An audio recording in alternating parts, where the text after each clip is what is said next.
Whoa, the river line. I'll forget.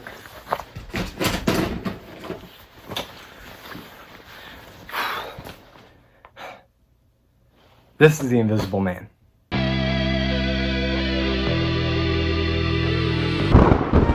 Revenge of the Remakes.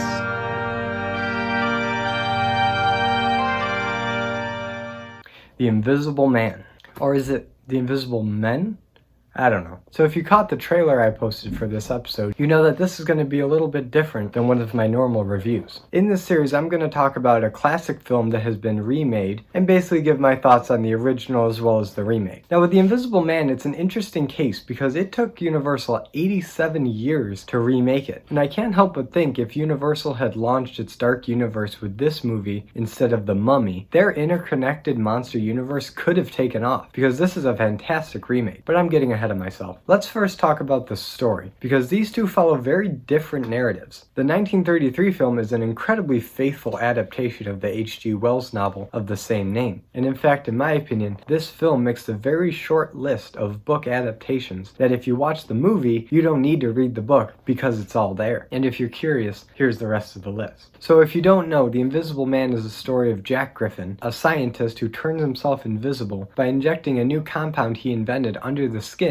turning his skin, bones, muscles, and everything else invisible. And this story follows Griffin at first on a quest for a cure, but then because of prying eyes and curiosity from the town, he's not allowed to conduct his experiments in peace, on top of the growing madness that comes with being exposed to this compound for an extended period of time. And like any good Universal monster story, it ends with a titular character going mad and rampaging through the small towns and countryside of 1930s England. So if you hadn't noticed, this version plays out much more like your typical Universal monster movie, something like Frankenstein or Dracula or the Wolfman. Although The Invisible Man always stood apart from the rest of these movies because while Frankenstein and Dracula took great liberties with their source material, The Invisible Man is incredibly faithful. Now the story of the remake has very little to do with the original or the source material. This is one of those cases where I wouldn't really call it a remake as much as I would call it a reimagining. It takes the concept of an invisible man and what would happen when that kind of power fell into the wrong hands, and runs with it. In this version, it follows Celia, a young woman who just got out of an incredibly controlling and abusive relationship with her boyfriend Adrian, but then some time passes and it turns out Adrian had died and willed her a whole bunch of money. But this is also when the Invisible Man appears and begins tormenting Celia and making her feel like she's never alone and that he's always watching her. And she is convinced that Adrian had faked his death and is now stalking her as the Invisible Man. And this is probably the biggest difference between the two stories, where the first one plays out as a more traditional gothic monster movie with a slow descent into madness. The remake plays out as a mystery with a bunch of red herrings and twists and turns, and you're not 100% sure who the Invisible Man actually is. You know that he exists, there's enough evidence to prove that, even if nobody else in the movie believes her. But you still don't know if the man in the suit is actually the Invisible Man, or if Celia is just projecting her own paranoia on the situation. And through a bunch of very well-paced twists and turns and action sequences, Celia gets invited to dinner with Adrian, where she has a stolen Invisible Man suit. It's a suit in this version, and kills Adrian in a way that makes it look like a suicide. And it ends on this dark, bittersweet tone where she feels finally free from Adrian's control, but also you're not sure if this is just the first of another series of Invisible Man murders. So as for story, which one do I like better? Well, it's really hard to pick because they're such different stories, but I think I have to give it to the remake, mostly because it doesn't try to copy what came before it. It's an original story, which is always welcome in my opinion, and the filmmakers shoot the Invisible Man scene in such a way that you're just staring at a chair or a wall or an empty kitchen for an extended period of time waiting for something to happen. And you would think that would get pretty boring, but through the music and the directing and the pacing, you know something's gonna happen, and as soon as you think you're about to get bored, something happens and it instantly sucks you right back into the movie. So I think because of that, I lean more toward the remake than the original, although I still love the original. It's a great cautionary tale like Icarus flying too close to the sun, but what would happen if a scientist started dabbling in experiments that were ethically questionable. Because while the remake is a more complex and intriguing mystery, the original is such a classic and an incredibly faithful adaptation of the book. But let's move on to characters. So the characters in these films are incredibly different. Because the remake is such a reimagining, it uses none of the characters from the original, or their motivations, or really any significant story beats. But what we can talk about in terms of character is how each film uses the titular Invisible Man, since both films have one, and are both definitely the villains of these stories. Now, the original Invisible Man was played by Claude Rains, who you may know from movies like Casablanca, Robin Hood, and Lawrence of Arabia. He's a phenomenal actor and is always a joy to watch, although he seems to often get typecast in these sleazy, villainous roles, which he pulls off in spades, and I think it has something to do with his voice. You're crazy to know who I am, aren't you?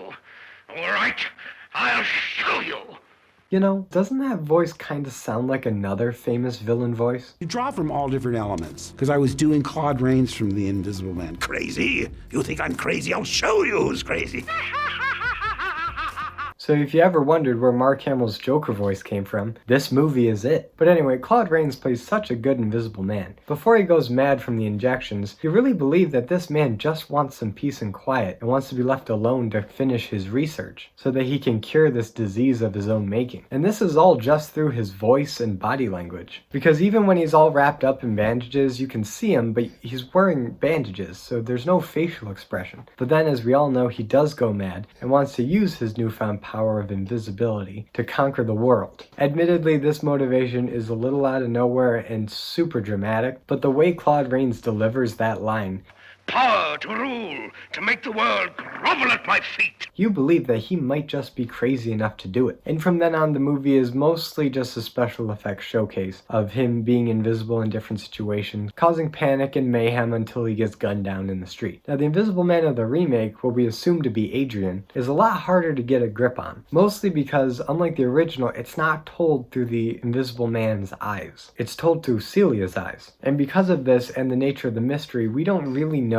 how much involvement Adrian had in the Invisible Man. We know that he made the suit. We know that he manipulated and abused and controlled Celia for the entire relationship and devised a plan to torment her even in death. So we know he's behind it. But what's interesting is we don't actually see him under the mask. The only glimpse behind the mask is when the Invisible Man is gunned down in her home and the mask is taken off, and it's not Adrian. It's his brother, the lawyer, that we knew was working with Adrian. So now it's called into question whether or not Adrian himself did all these things, or if it was the brother under Adrian's orders. So there's a bit more of a mystery there. And on top of that, when Adrian invites Celia over to dinner at the end, he plays it off like he had nothing to do with it, that it was all his brother, and that he was manipulated, that he was the victim. And Celia takes none of his BS. She goes into the bathroom, changes into the Invisible Man, makes him slice his own throat, and then changes back and basically gets away with murder. So really, this version of the Invisible Man has more in common with something like The Mask, where the source of power changes hands multiple times throughout the movie. That it's not just one person who's the Invisible Man, it's a suit that can be worn by anybody, that anyone can be the Invisible Man. And that does make for a much more interesting and gripping story, but we're talking about character here. And as for which Invisible Man is a more fleshed out character and a more memorable presence, I have to go with Claude Rains. It's such an iconic performance, and the look of the bandages is such an iconic image that really wouldn't work in the remake anyway, that I have to give it to the original. It has the best Invisible Man, the best persona, the best acting. I'll give this one to the original. It's the most memorable, and that disguise is the image that people think of when they hear the Invisible Man. And that brings me to the effects. Now you're probably thinking that there's no way that the original special effects can hold a candle to the remakes. And you're right, the original special effects are a bit dated, but I think it's worth talking about, since the original Invisible Man was really much more of a tech demonstration than a monster movie. Now, like I talked about, the monster movie elements are there and the story's quite good, but the real takeaway from this movie is how they did the Invisible Man effects. Now, I'm not going to try to fully explain how they were able to do all the effects in the original Invisible Man. You can do your own research on that, but I will tell you that this came out in a time before green screen, so there was no way to digitally remove anything from the camera. In fact, even blue screen wasn't a thing yet. So they had to get very creative. So what they did was they shot each scene with the Invisible Man twice. Once without any actors, just the background, and the second the exact same way but with the actors. And they had Claude Rains wear a black velvet bodysuit underneath his costume, so that when he took off clothes, the black velvet would appear and they could composite out the black for the slate. Now this is where some real special effects wizardry had to happen, because as much as I love special effects, I don't exactly understand film compositing and how that exactly works. It has something to do with layering two different pieces of film on top of each other that create that effect. But anything more than that's beyond me. But it is still really impressive to see on screen how they're able to get a convincing invisibility effect. Although the only drawback is that if he has clothing behind the black velvet, it doesn't show up. Like the back of his collar just straight up disappears, and sometimes when he's unwrapping his head, like his hand will disappear behind his head, and little things like that. But those instances are pretty few and far between. For the most part, the effects hold up remarkably well. And in the scenes where he's completely naked and invisible, they go back to the older tricks of wires and whatnot to get things to move on their own. Now the remake came out earlier this year in 2020 and uses such a wide variety of effects. It uses quite a bit of CGI when needed to make things float, or when the suit's malfunctioning, watching it glitch out and only part of them's visible and part of them's not. So while digital effects are definitely used in this film, I'd say just as often they use the old tricks of people off camera using wires to pull things, or doors opening and closing on their own. There's a lot more practical effects used in this than I expected to see, and a lot more creative ways an invisible man can lurk around. And my personal favorite effect in the whole movie is a chilling scene where Celia is standing outside on her porch and you see her breath appear in the cold air, but then you see another puff of breath appear right behind her. Now that's definitely a digital effect, but it is so effective at creeping the audience out. So as much as I appreciate the innovations and the creativity required to make The Invisible Man possible in 1933, again, I have to give it to the remake. The effects are just cleaner. There's a greater variety of effects than I expected, and they're used very subtly, like I said with the breath, to give this chilling unease that you're not alone. Although I will say the one effect that doesn't really look good in the remake is when Adrian's suit gets damaged and it's sparking out, and it's clearly CGI, but when you see just the upper torso of Adrian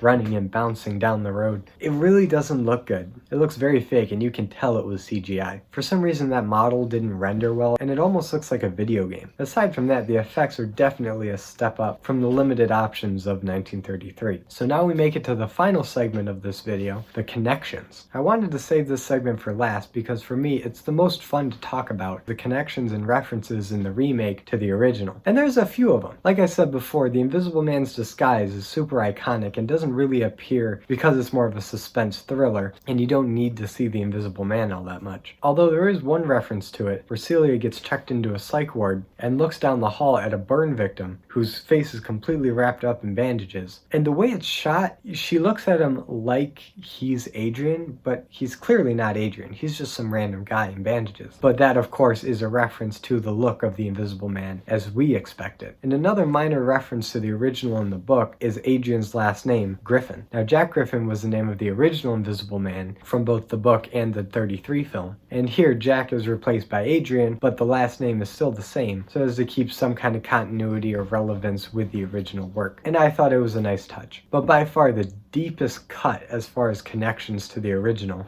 is the design of the Invisible Man's suit. Now the Invisible Man's suit is just a black suit covered in hundreds or thousands of little itty bitty cameras so as to reflect what's behind and front to make him invisible. You might know it as retro reflection. But if you were to look at that suit from a distance, it just looks like a black morph suit. And it has a stark resemblance to the black velvet suit that Claude Rains had to wear in the original. And I don't think it's a coincidence, because if in the original the invisible technology failed, you would see a black suit. And in the remake, when the invisible technology is turned off, you get a black suit. And that's about it as far as connections. This remake took a lot of liberties in its direction and character to where there's almost no resemblance to the original. But that's not necessarily a bad thing, because it took the premise of the Invisible Man and transformed it into something else. And it is something I thoroughly enjoyed watching. Now, if you're expecting me to end this review on which one I like better, I really can't say. I like them both, but for completely different reasons. And I hope I made that clear in this video, that they're both very different movies that both tackle the same premise of invisibility. So I highly encourage you to check out both on your own and see which one speaks to you. Because for me, I like them both, and we live in a world where we can have both, and that's a beautiful thing. So thanks for watching my video, and be sure to click like and subscribe, and hit the notification bell to be notified every time I upload a video, and comment below which version of the Invisible Man do you like better. And as always, I'm Colby,